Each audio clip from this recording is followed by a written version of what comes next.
माननीय विधायक राजेंद्र सिंह पटेल जी,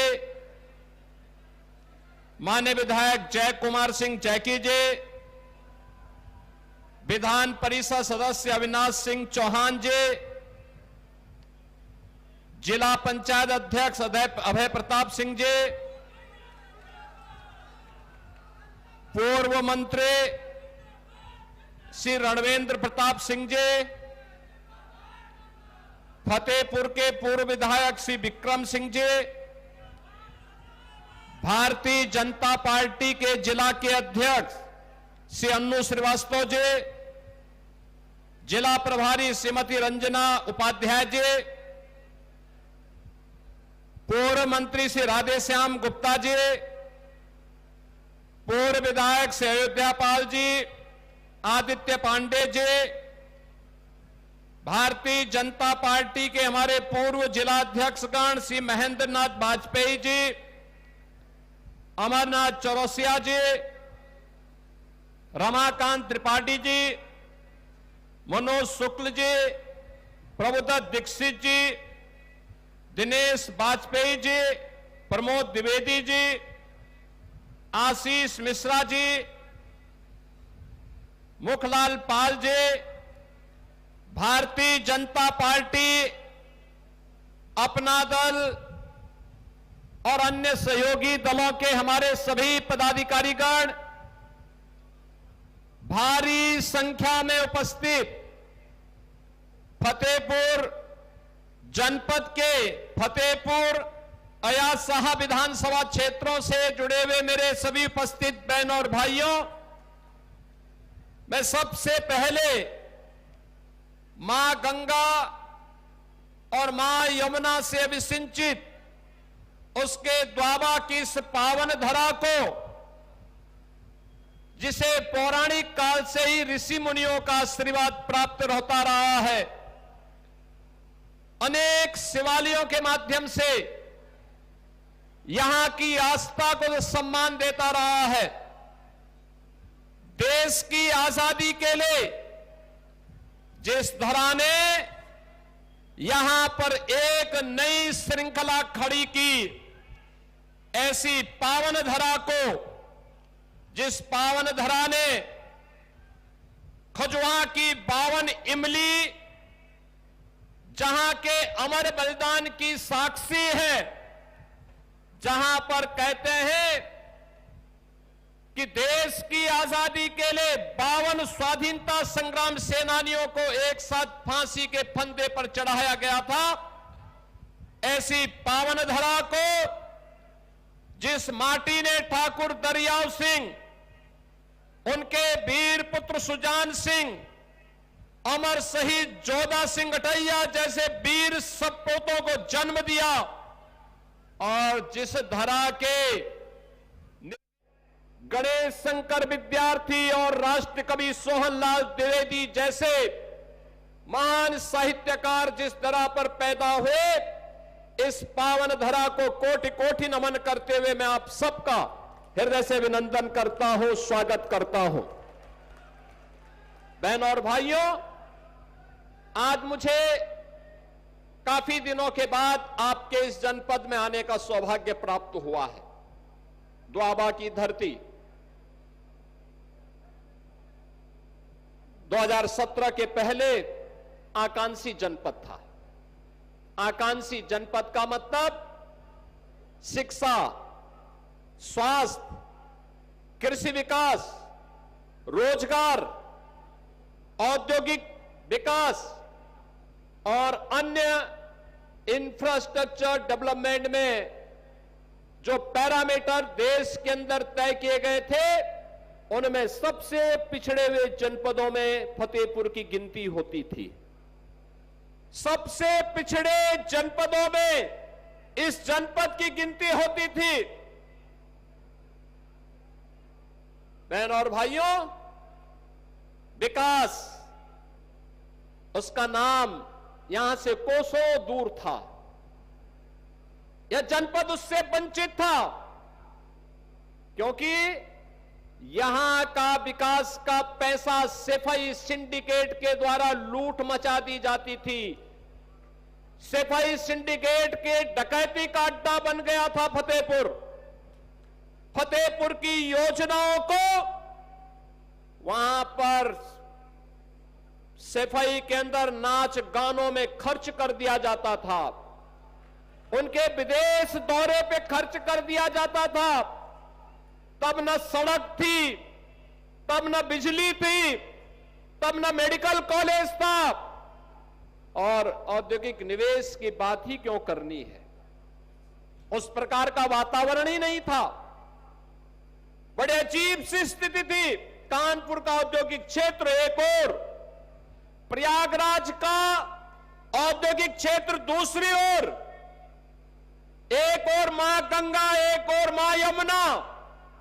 लेकिन फतेहपुर पिछड़ा जनपद था, विकास के पायदान पर पीछे।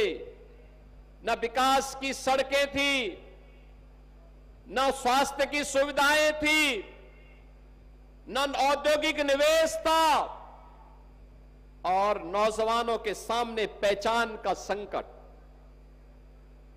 नौजवान की नौकरी पे सफाई सिंडिकेट डकैती डालता था।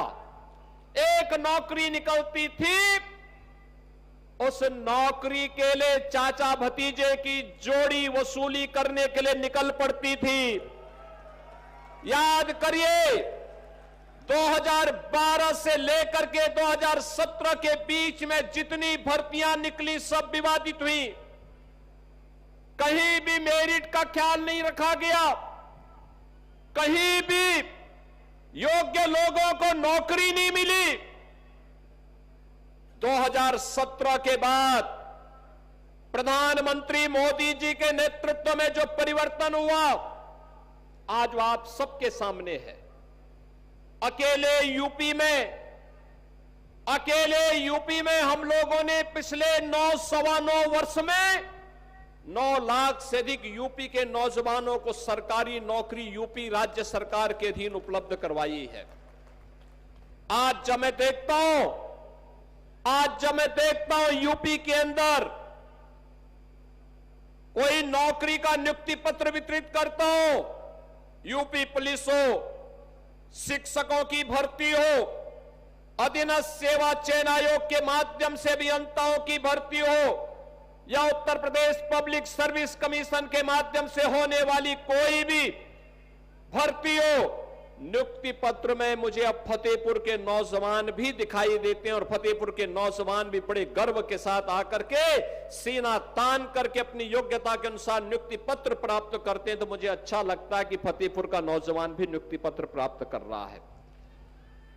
आज बहनों और भाइयों, अगर विकास की योजना की बात होती तो सड़क हो, पुल हो, फ्लाईओवर हो, ब्रिजेज हो, बिजली हो, निवेश हो, हॉस्पिटल हो, मुख्यमंत्री कंपोजिट विद्यालय हो, या मेडिकल कॉलेज के निर्माण का कार्य, अब वह आपके जनपद में होता है।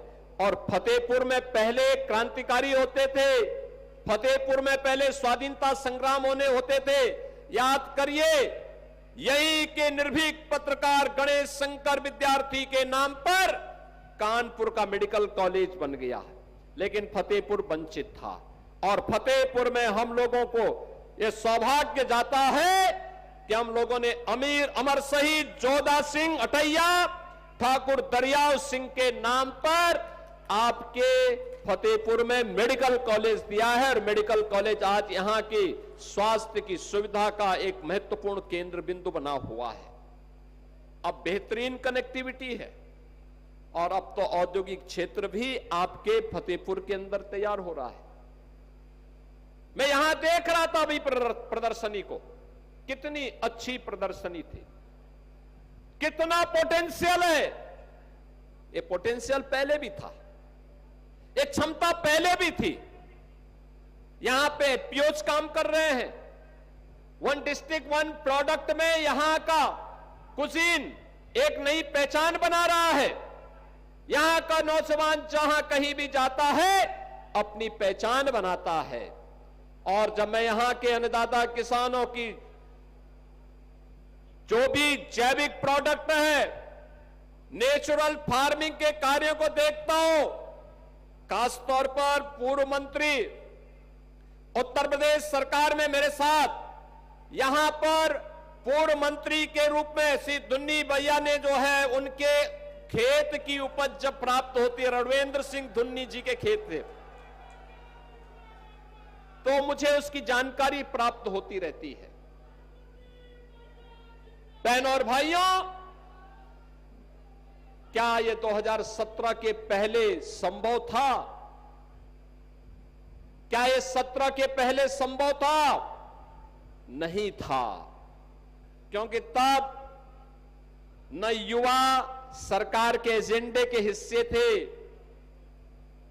न अन्नदाता किसान सरकार के एजेंडे का हिस्सा था, न विकास उनके एजेंडे का हिस्सा था। सफाई का विकास हो, बाकी सब भाड़ में जाए, और यही ये लोग करते थे। लेकिन अब मोदी जी के मंत्र के अनुरूप सबका साथ, सबके विकास के भाव के साथ डबल इंजन की सरकार अब विकास के कार्यों को मजबूती के साथ आगे बढ़ाने का काम कर रही है। बहनों और भाइयों, जिन्होंने युवाओं का शोषण किया, छात्रों के सामने अंधकार में जीवन दिया था, पूरी की पूरी पीढ़ी के भविष्य के साथ खिलवाड़ किया था, आज जो समाजवादी पार्टी और कांग्रेस किस प्रकार की घड़ियाली आंसू बहाने का काम कर रही है। हम आभारी हैं प्रधानमंत्री मोदी जी के प्रति, जिन्होंने छात्रों के भविष्य को देखते हुए पिछले 3 दिनों के अंदर बड़े बड़े निर्णय लिए हैं। उन्होंने कहा था, प्रधानमंत्री मोदी जी ने घोषणा की और केंद्रीय कैबिनेट ने कल निर्णय लिया कि छात्रों के भविष्य के साथ खिलवाड़ करने वाले नकल माफिया को कम से कम 10 वर्ष की सजा और 10 करोड़ रुपए तक की फाइन की व्यवस्था करेगी। कैबिनेट ने पास कर लिया है। अब सोमवार को देश की संसद में यह बिल आने वाला है। मान करके चलिए, माफिया मिट्टी में मिलेंगे, कोई रोक नहीं सकता माफिया को मिट्टी में मिलने से। ये नकल माफिया ये कांग्रेस और समाजवादी पार्टी की विरासत है। इन्होंने पाला हुआ था, इन्हें यही लोग पालते थे, और आज कैसे फिर सामने आकर के अपना चेहरा दिखा रहे हैं। प्रधानमंत्री जी ने जो घोषणा की है, छात्रों के भविष्य के साथ खिलवाड़ करने की जिसने भी दुस्साहस किया, उसके खिलाफ जितनी सख्त कार्रवाई होगी। नीट की परीक्षा को एक समय सीमा के अंदर करवा करके छात्रों का साल भर खराब न हो, इसके लिए एक समय सीमा पे परिणाम भी दे दिया। ये सच था कि नीट की पहली परीक्षा में लीकेज हुए थे, प्रश्न पत्र लीक कराए थे कुछ माफियाओं ने, उनकी गिरफ्तारी हुई। और कल आपने देखा होगा, नेशनल टेस्ट एजेंसी जो थी एनटीए के 37 अधिकारियों को बर्खास्त कर दिया गया। सेवाएं हमेशा के लिए समाप्त,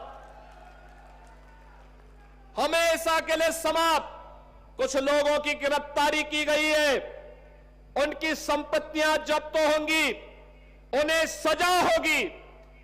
ये छात्रों के उज्जवल भविष्य को ध्यान में रख करके मोदी जी के द्वारा ले गए वे कड़े कदम हैं, उठाए गए वे कड़े कदम हैं। जिन छात्रों के जीवन, जिन छात्रों का उज्जवल भविष्य पर इस देश का उज्जवल भविष्य निर्भर करता है। और मैं प्रधानमंत्री मोदी जी के द्वारा उठाए गए इन कड़े कदमों का हृदय से स्वागत करता हूं, उनका अभिनंदन करता हूं और आभार व्यक्त करता हूं कि प्रधानमंत्री जी, आपने छात्रों के लिए, आपने युवाओं के लिए पिछले 12 वर्ष में अनेक कदम उठाए हैं। आपने डिजिटल इंडिया के नाम पर आपने प्रधानमंत्री स्टार्टअप स्कीम के अधीन, आपने प्रधानमंत्री स्टैंड अप स्कीम के अंतर्गत आपने भारत के नौजवानों के लिए एक नई आशा की किरण दी। आपने देश के अंदर युवाओं के लिए राष्ट्रीय शिक्षा नीति देकर के भारत का नौजवान अब भारत ही नहीं, केवल घिसी पिटी शिक्षा नहीं, बल्कि नए कलेवर के रूप में नई शिक्षा नीति के माध्यम से वैश्विक जगत में अपनी दाग को का लोहा मना सकता है, यह व्यवस्था दी। आज आपके कारण नए भारत में हमारा नौजवान आज अपनी पहचान को जब दुनिया के देशों में देता है तो सीना चौड़ा करके जाता है, दुनिया में उसे सम्मान मिलता है। आज भारत के नौजवान के लिए जीवन के अनेक क्षेत्र खुले हैं। आपने एक वर्ष में 12 लाख सरकारी नौकरी भारत के नौजवानों को दी और 12 वर्ष में देश के अंदर करोड़ों नौजवानों को सरकारी नौकरी देकर के उनके जीवन को उज्जवल भविष्य की ओर अग्रसर किया है। और आज जब देश के अंदर युवाओं के मन में कुकसक बाकी थी, आप स्वयं सामने आए हैं, आपने युवाओं के साथ संवाद बनाया है और देश की संसद से एक सख्त कानून बनाने के लिए कैबिनेट से आपने एक नए अधिनियम के मसौदे को पास करके दिन रात एक करके पास करके उस दिशा में जो कदम उठाया है वह अभिनंदनीय है। और मैं इसका उत्तर प्रदेश के युवाओं की ओर से, उत्तर प्रदेश के छात्रों की ओर से इसका स्वागत करता हूं और अभिनंदन करता हूं। बहन और भाइयों, मैं यूपी के नौजवानों से कहना चाहता हूं, ये डबल इंजन की सरकार याद करिए पहले दिन से कह रही है कि जिसने छात्रों और युवाओं के भविष्य के साथ खिलवाड़ किया तो मान करके चलिए कि उस माफिया के लिए 2 ही जगह होगी, या तो जेल होगी और संपत्ति जो भी बाप दादों के द्वारा कमाई गई संपत्ति होगी उसको हम जब्त भी करेंगे। याद करना, हमने उन माफियाओं पे लगाम भी कसी है, बहुत सख्ती से लगाम कसी है।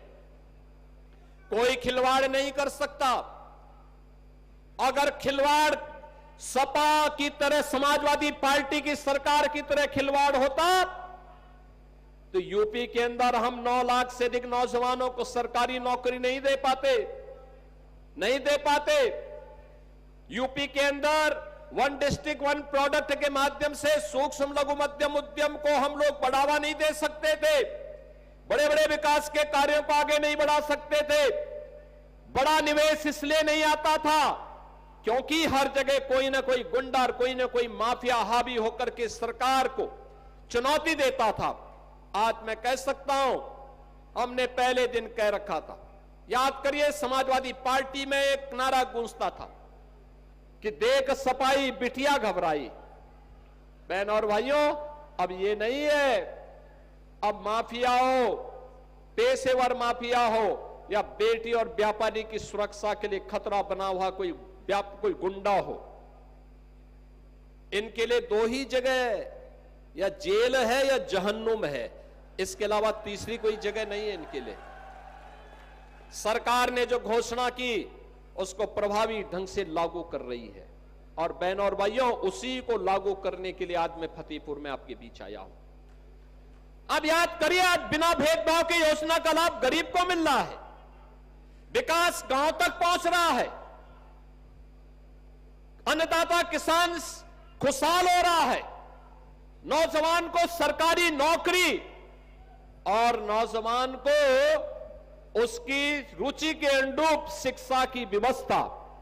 आखिर फतेहपुर मेडिकल कॉलेज में आज यही के नौजवान तो भर्ती होकर के डॉक्टर बन रहे हैं। याद करिए 2027 में जब यहां का बैच निकलेगा, वह भी कहेगा कहां से आपने लिया है, कहेगा फतेहपुर मेडिकल कॉलेज से मैंने अपनी डिग्री ली है, नाम फतेहपुर का आएगा। अब फतेहपुर आकांक्षी नहीं रहा, अब फतेहपुर यूपी के विकास यात्रा का सहभागी बनकर के बराबर में भागीदार बन रहा है और फतेहपुर भी प्रधानमंत्री जी के विकसित भारत की संकल्पना का सारथी बनकर के आगे बढ़ रहा है। बहन और भाइयों, उसी प्रक्रिया के साथ जोड़ने के लिए आज मैं यहां पर 2 विधानसभाओं के विकास की इन परियोजनाओं के साथ आपके बीच में आया हूं। ये विकास की परियोजनाएं जिन 2 विधानसभा क्षेत्रों से जुड़ी हुई है, फतेहपुर की और यासा की। अयासा में हमारे विधायक श्री विकास गुप्ता है। और बहनों और भाइयों, अगर आपने फतेहपुर नगर में भी विक्रम सिंह को भी चुनाव जिता करके भेजा होता तो विकास आपका कई गुना आगे बढ़ा होता। इस सपा के एजेंडे में कोई विकास नहीं था और न है, इसलिए वे कहीं जाते भी नहीं।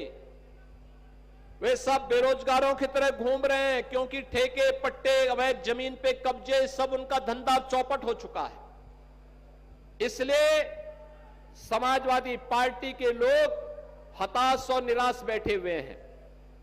उनके लिए कोई जगह नहीं है, क्योंकि पहले तो ये किसी भी खाली जमीन को देखते थे, प्लॉट देखते थे, उसमें कोई भी सपाई कब्जा कर लेता था।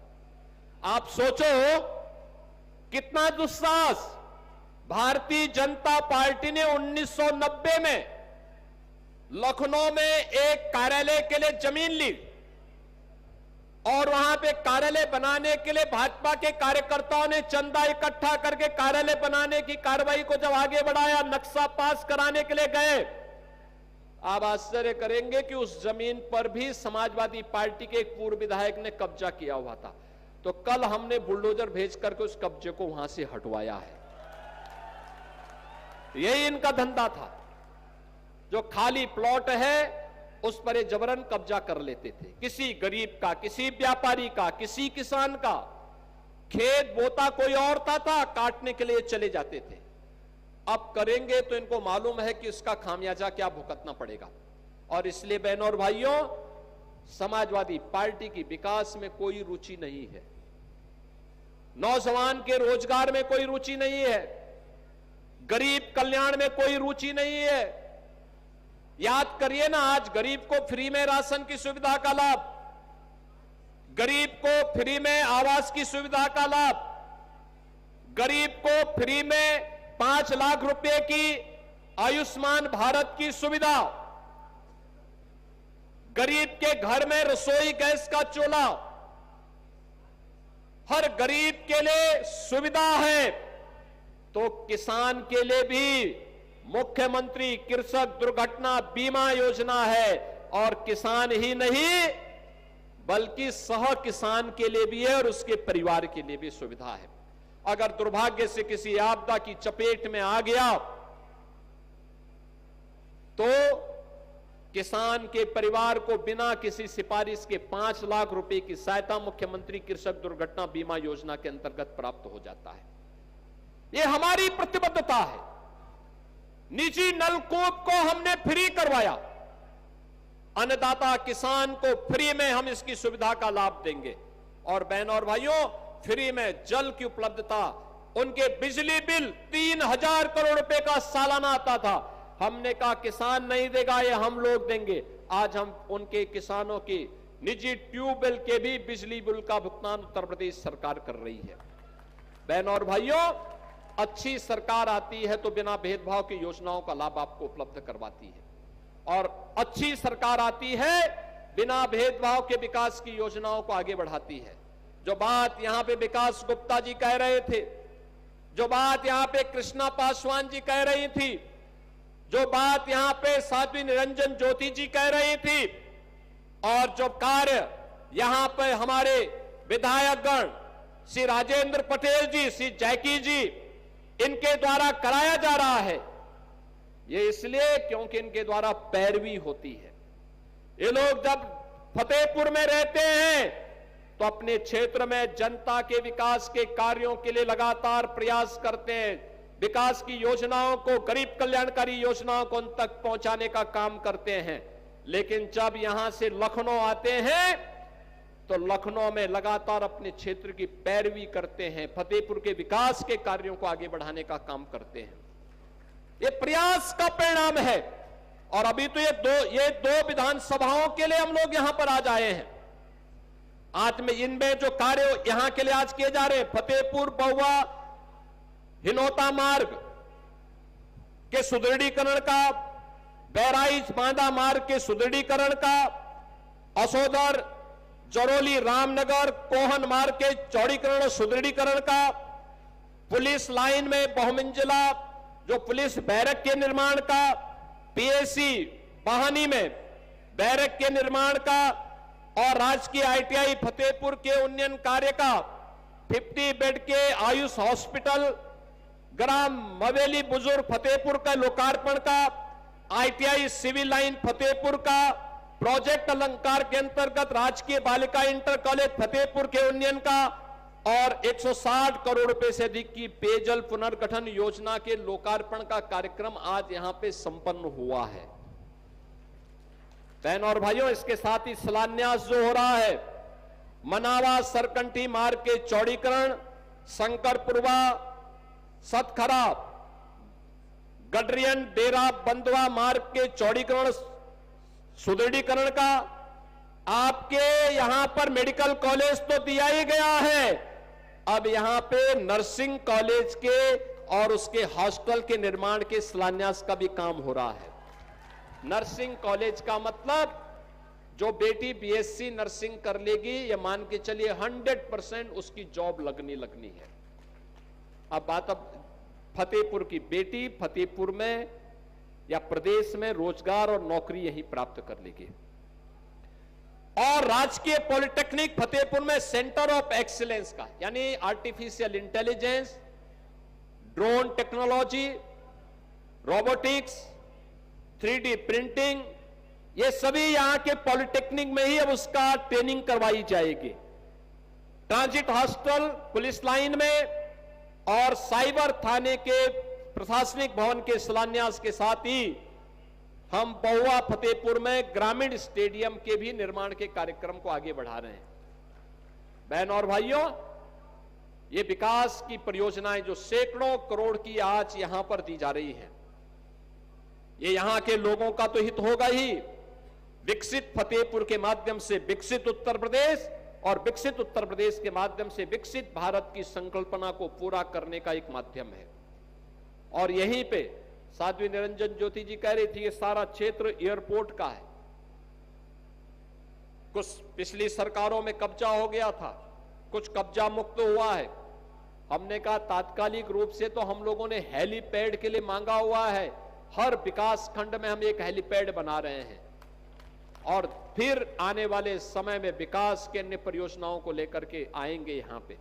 आज यहां पे जिन 2 विधानसभाओं के लिए योजनाएं दी जा रही है, वहां की जनता जनार्दन को मैं हृदय से बधाई देता हूं।